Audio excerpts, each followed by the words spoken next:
Hey, first questions again. Welcome back to the video. This is another question sign for Ed. And the name of this video is Cartoon Episodes That Traumatize Children by Tuff. I believe I reacted to this before, but I mean, I guess we're gonna react to it again, so let's check it out. When growing up, one thing we as kids loved doing was watching TV, getting up early to watch Saturday morning cartoons or late at night to watch whatever was playing. These cartoons gave us dreams, expectations, and most of all, permanent memories. Though, some shows pushed the boundaries, causing us to remember the more disturbing side of said cartoon. Today, we will be talking about cartoon episodes that traumatized children. Hey guys, welcome back to another video. Before this one actually starts, I want to let you guys know that today, the day that you're watching this, at 5 p.m. PST, we will be doing a live Q&A on my Discord server. So you can join and ask a question. Nice. It's going to be heavily moderated by my amazing team of mods. I also want to say that this video is heavily inspired by Blame It On George. His link is down in the description. Blame It On George, I know him. I love him. I look up to him as a creator. Hopefully one day I can narrate for his channel because I know he invites a bunch of YouTubers to narrate for his videos. But yeah, go subscribe to him. I love him. Also, this list is in no particular order. It's just the ones I wrote down. With that being said, make sure to grab a snack, grab a drink, and let's get started with the video. I'm going to eat dinner in an hour or so. Pingu. Pingu was a Swiss. Yeah, I didn't like Pingu. It's too boring for me. Created by Otmar Gutman in 1987. I've seen it now and then, but I wasn't too crazy about it. Along with his family and friends. The show aired on BBC Children's and Education, and episodes averaged 5 minutes in length. Today, we will be talking about Season 1, Episode 26. Pingu's Dream. The episode starts off as normal, nothing out of the ordinary. Pingu's mom is reading him a bedtime story, and Pingu begins to drift away to sleep. He wakes up to the sound of his igloo jumping, and before you know it, the igloo flies away. Then his bed extends its legs, and it begins walking. The camera cuts to this creepy walrus watching Pingu in his bed go about their day. Not to mention that every time the walrus pops up, these synths are played, it just gives you some uneasy feeling. What's up with things involving walruses being creepy? What the fuck is that? The directors keep showing the audience how the walrus that's creepy. Watching that is creepy. Eventually, the walrus makes his introduction. And you know how the directors made this already creepy character make his introduction to children? This is how.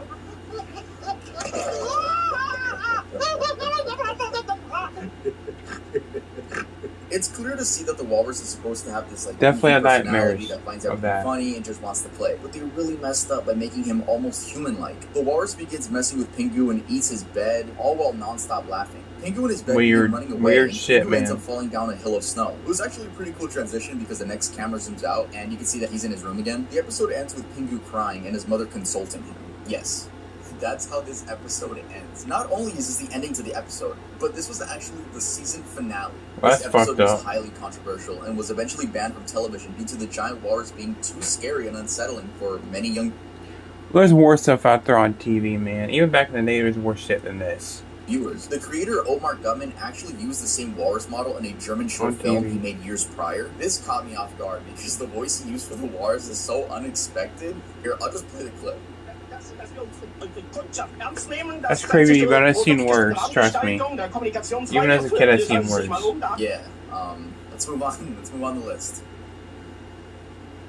Blue Cat Blues, Tom and Jerry. Tom and Jerry need no introduction. I love this show, man. I'm sure everyone watching this video knows classic exactly show. Who these two are. Blue Cat Blues is about Tom's This was really love messed cat, up for a kid's show, though. The video begins with a quote by Jerry's narrator while watching Tom sit on the train tracks, patiently this waiting was for the train sad, to come man. by. The quote is, I love this show, and it's really over. And for the first time since he met her, he'll be happy. Poor, miserable, lovesick creature. I suppose people will say I should have helped him. I know.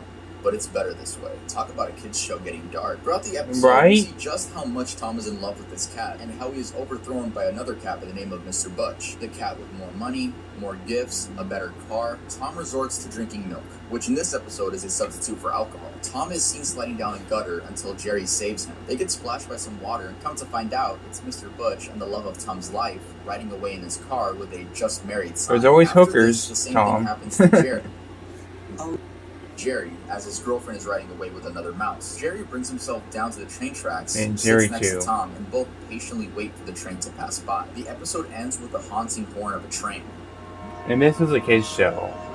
Seriously, people, who is writing this? This episode was banned by Cartoon Network and Boomerang due to its references to alcohol and...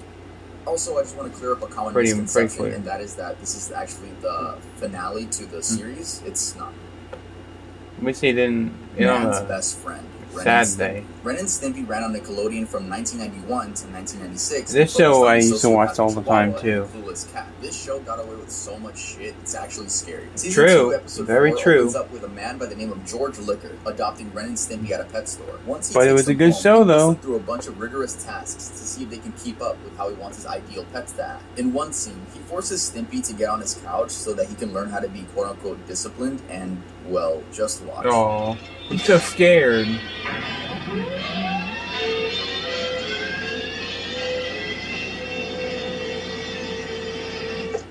That's a good one. I have no idea how Nickelodeon let this show air in the first place. Me either. Going to Adult Swim though, that'd be good. So he puts on this padded bite suit, and Stimpy is reluctant due to him being his owner. Ren, on the other hand, takes full advantage of this and begins beating the ever-living shit out of George with a paddle. So much so that George's head does a full 360 and right eyeball. Yeah, that would terrify a kid for sure. Ren continues on his rampage and just doesn't stop beating this man to a pulp. It even shows George with X's for eyes, and we all know what that means. Though he actually didn't die. Yeah, it's still quite disturbing to add that little detail. But the disturbing parts of this episode don't end there. George climbs out of his suit, breathes like a maniac, and congratulates Ren on being a true champion. The episode ends with all three characters dancing. Yeah. Now, this episode actually never ended up airing on Nickelodeon. It was banned once they saw what it actually contained. But this episode was moved to Ren and Stimpy Adult Party cartoon. And that show was basically a revival of the original, except with very sexual... It was just a very sexual show. I mean, if the creator went from making a kids show and turning that kids show into a sexual... I mean, I guess we could see where his mind was. Anyway, we could tell that this creator was trying to go with this dark humor, but... How does that make any sense? For kids, and it's not the right move. Teeth for Two, Cat Dog. Cat Dog ran for 7 years on Nickelodeon. Love this show from 1998 to Great show. You may recognize Dog's voice since it's Tom Kenny. SpongeBob. I didn't know that. That's cool. Teeth for Two is actually a fun concept for an episode where whenever one of them does something, the other one feels it. Except it revolves around teeth. Look, I hate that episode already. Yes, I do go, but just the fact that there's drills in your mouth. Pause. I hate that. Fuck the dentist. I go, but the dentist tells them no, screw the needles. Fuck the needles. Get them away from me before I kill you. Brown and withered. Cat tries to convince Dog to start eating healthy, but then turns into a battle, seeing who can do more damage to the other's teeth. Cat chews on ice, and Dog chews on foil. Later that night, Dog is asleep, and Cat attempts to brush his teeth. I remember this. This was horrific. So what's the next best option? That's right, traveling inside of their own body to come out as an inside-out cat out of Dog's mouth. Yeah, and it's like that's like he said. This is a kids show. This is made for kids and shit like this. No wonder this shit got taken off TV. Dog screams of horror and swallows Cat back down to where he's supposed to be. Skipping to the end, they get their teeth fixed, but end up getting food allergies from all the junk they ate throughout the entire episode. Never thought I'd see an inside-out cat trying to brush a dog's teeth. Me either. Knuckles and his hilarious problem. The Misadventures of Flapjack. This show was amazing. Flapjack was another show that got away with so much disturbing shit. Personally, as a kid, I loved it just because it was so gross and I thought that was so funny back in the day. I remember pausing it at those. I liked it. I don't know what people. Zoomed in that was of the characters' faces. Anyway, season 2, episode 4 is Knuckles. It was pretty decent of a show. This episode is about addiction. So it's a low budget. Knuckles' addiction to candy, which has the effects of alcohol, from feeling warm and happy, angry at the world, to depression. The next morning, after Knuckles ingests a bunch of candy, Flapjack realizes that Knuckles has become addicted to the candy. So much so that he cares so much for him. Flapjack as a lollipop and tries eating him. Next, Knuckles begins manipulating Flapjack and tells him that he's just fine and he can trust him. Though this only leads to cares so much for him, and he was going crazy in this episode. Babies and a gumball machine. Then we go to this depressing scene showing just how this candy addiction has left Knuckles. Getting kicked out of the candy trough, being used as a doormat, and taking any bit of candy he can get, even if it's from a stranger's mouth. Poor Flapjack. He's trying to help him, but sometimes people can't be helped. I mean, Bubby decides to send Knuckles off to isolation on a piece of the boardwalk into the sea. Here, Knuckles begins hallucinating and imagines a giant Flapjack putting his arms inside of his mouth and vomiting candy into it. Weird. I keep saying that, but that's Very weird. Very dark episode if you think about it, especially seeing just how bad the effects of candy have left Knuckles. Yeah. I really like the episode, though. It really makes you aware of just how bad alcohol or any addiction can be. Yeah.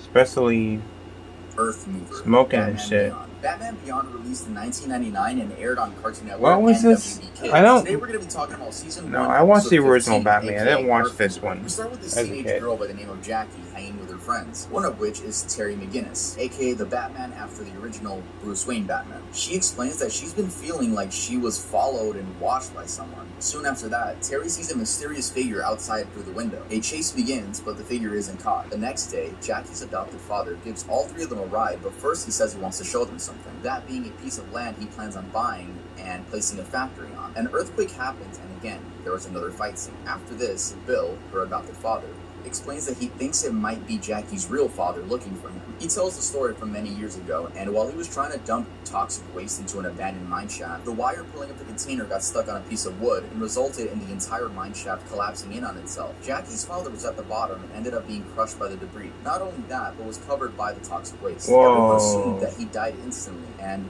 Bill felt so bad that he ended up adopting Jackie, who was only a kid at the time. Fast forward into the episode, and the Earth Mover has trapped both Jackie and Bill underground. During this scene, Jackie finds out what her father actually looks like, and, well...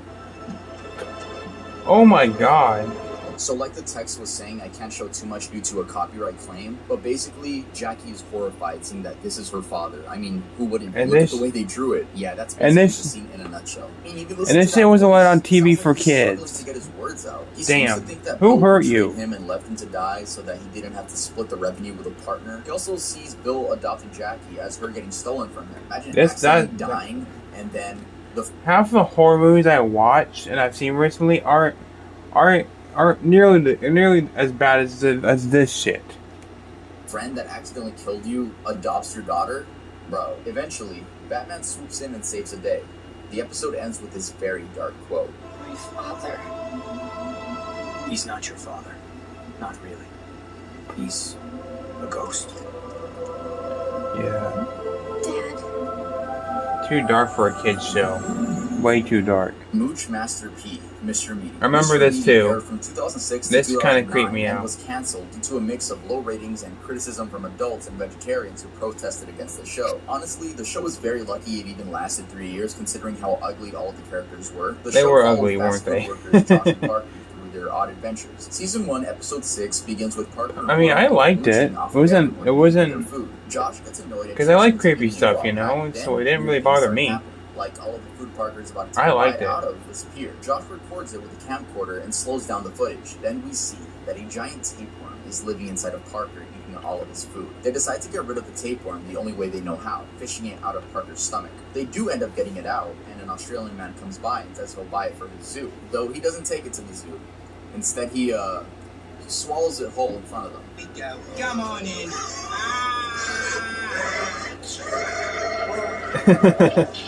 Ew. That's the stuff. And says she tickles on the way down. Wow. King Ramsey's Curse / Remembrance of Courage Past, Courage the Cowardly Dog. This list would not be complete without mentioning Courage the Cowardly Dog. I love it. Go on and on about all the creepy monsters that gave kids nightmares throughout the entirety of the series. The worst one for me was that giant fucking head, that white head. That's King Ramsey's Curse. In this episode, Eustace does not want to return a historical slab because he hears on the news that it's worth $1 million. A person from the museum it belongs to comes over to take it back and offers Eustace a tote bag. Really, my guy? I'm pretty sure you can legally get it back for free. Then the door gets slammed on him. When it becomes nighttime, they hear a creak at the door and check outside. Then we get King Ramses, who just keeps creepy. Return the slab or suffer my curse. Return the slab. His voice is creepy. Return the slab or suffer my curse. It's just such a creepy design, and also it's a 3D model in a 2D animated show. There's so many instances of just plain creepy stuff in this cartoon, but that's what gave it its charm. I feel like Courage the Cowardly Dog definitely let that was young kids kinda know creepy whether they too. like the horror genre.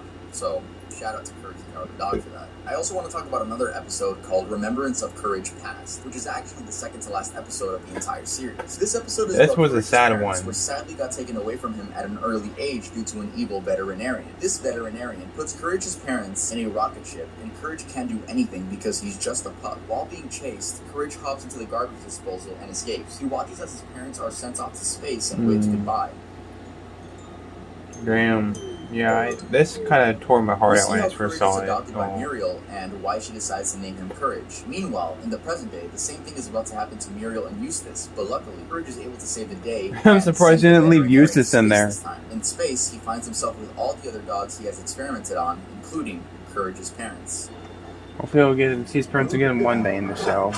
If they rebooted or something. Those two episodes never left my mind. I think about those episodes to this day. Jurassic Park, Futurama.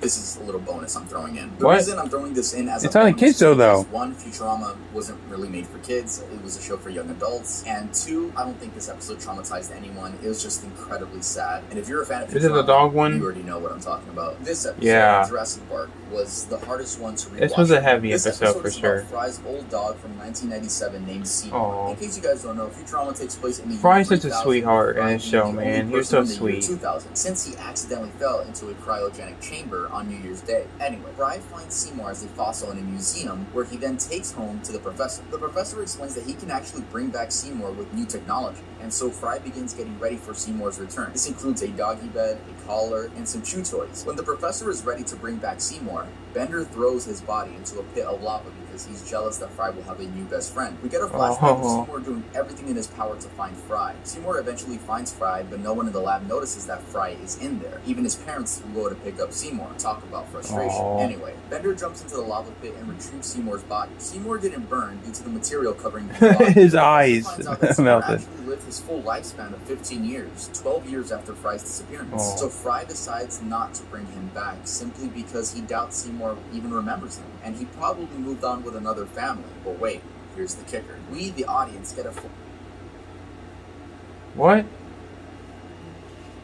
Oh, probably copyright or something. Yeah, he's just a fucking dumbass for doing that copyright bullshit. You already had to delete a part of your video just for copyright. Well, fuck you, YouTube. Fuck Susan and Betsy Bunzer and bullshit. episode was actually nominated for an Emmy in 2003, which, that's just how good the episode was. Sadly, it did not win the Emmy. The Simpsons beat it out. Obviously. Also made by Matt Groening. So, Matt Groening, good on you. Yeah, this episode tore my heart out when I watched it.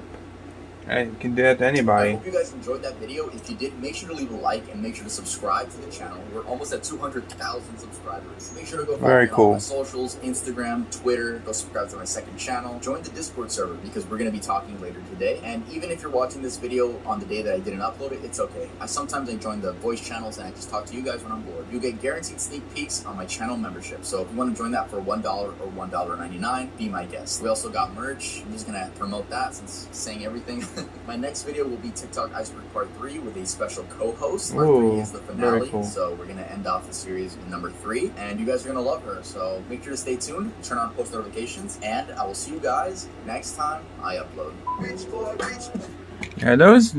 I remember the Courage one, Tom and Jerry. I remember most of those except the walrus thing and the last Futurama. I like Futurama, I really do, but I never remember watching that certain episode as a kid, but yeah. Pretty cool video, man. This might be the last video I upload, by the way, because I'm going to the store tomorrow to get some groceries. Hopefully, we'll be able to find Cocaine Bear. That's the next movie I'm on the hunt for. Hopefully, I'll find that. But yeah, if we don't upload, I'll see you guys tomorrow evening. And yeah, see you guys in the next video. Take care.